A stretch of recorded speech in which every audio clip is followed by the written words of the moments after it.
যেই নারী স্বামীর কথার অবাধ্য হয়, স্বামীর কথার বাহিরে যায়, সে শুধুমাত্র স্বামীর কথাকে অবজ্ঞা করে না, বরং সে আল্লাহর হুকুমকে অবজ্ঞা করে। বলেন সবাই নাউজুবিল্লাহ।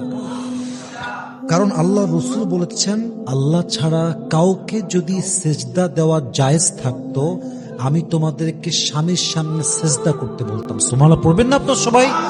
একজন নারীর জন্য আল্লাহ এবং তার রসুলের পরে কারো আদেশ মানা যদি বাধ্যতামূলক হয়, এটা একমাত্র স্বামীর আদেশ। যুবক ভাইরা, ঠিক কিনা বলেন?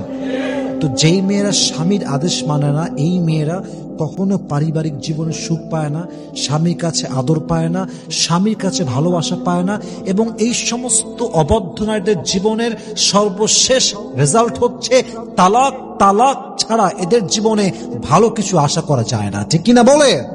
এই জন্য প্রিয় বোন, যদি সুখী হতে চান, স্বামী যে আদেশ করছে, স্বামী যেমনে বলছে, যেমন করে বলছে, try to follow his instruction.